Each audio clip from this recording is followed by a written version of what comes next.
Hello, everyone. This is Dave Bondy. This is a really interesting issue.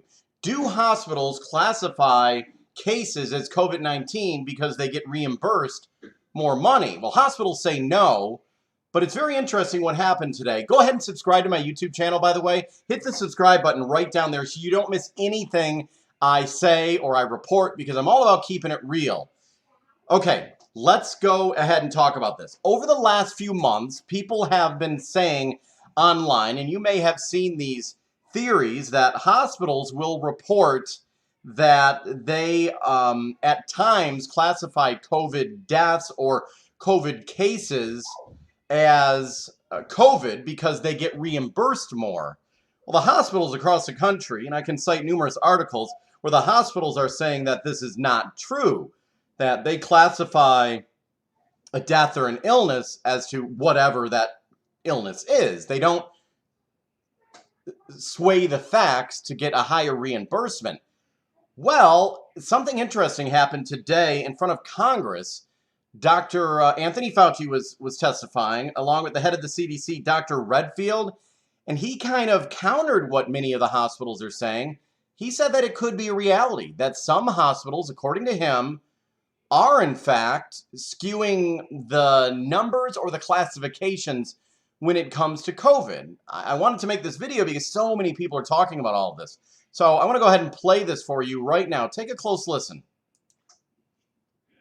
One of the things that concerns me also is I wish that Admiral Guar was here yet. I asked this question of him last time was here, and we didn't have enough time to continue our discussion on it with regards to the sort of perverse incentive for the medical folks to claim that somebody died of COVID versus if it's an automobile accident, for instance. As long as you have COVID in your system, you get to claim it as a COVID death, in which means you get to get more money as the attending physician, hospital, whatever. And he acknowledged that the statistics he's getting from the states are overinflated.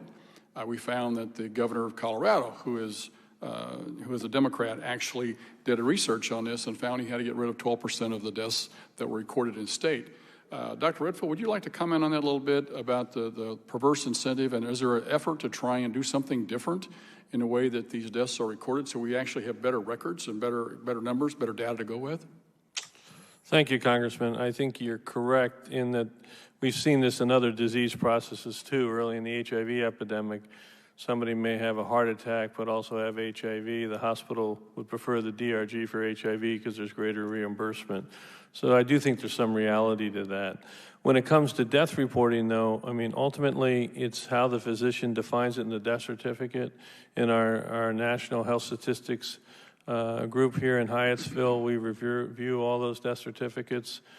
So I think it's probably less operable in the cause of death, although I won't say there are not some cases.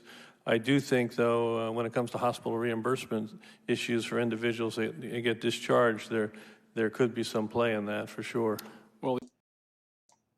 Well, there you go, everyone.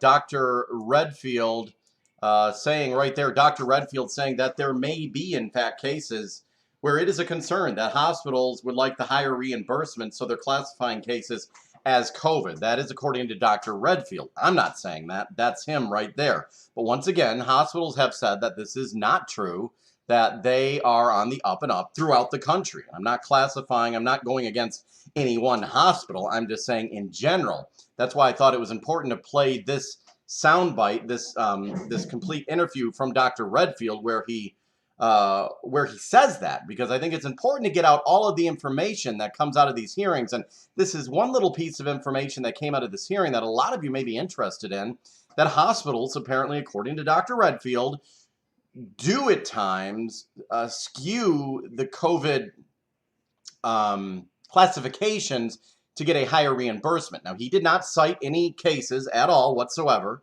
and the hospitals do not agree with him in this case. So I just wanted to give both sides and let you know that's what he is saying. Very interesting. He also said that it is unlikely that hospitals will skew saying that COVID is a cause when it's really not. He didn't go down that track. But the one thing he did have a little more infinite talk about, he was saying more so about how the factor of reimbursement there may be an issue of that when it comes to reimbursement, that hospitals either may be tempted or may in fact rule something as COVID or say there's COVID when it's not 100% because of COVID. That's according to Dr. Redfield. All of you have to gauge your own opinions on this. I offer no opinions. I just give you the facts. The hospitals are saying it does not happen. Dr. Redfield saying, yes, it's a big concern. And the person asking that question, actually, let me get you the name of him. It was a representative from Missouri, and his name is Representative Blaine Luetkemeyer. Blaine Luetkemeyer. He's the one who brought it up. He is a representative from Missouri. So just wanted to make this video to let you know what's going on. Thank you so much, everyone.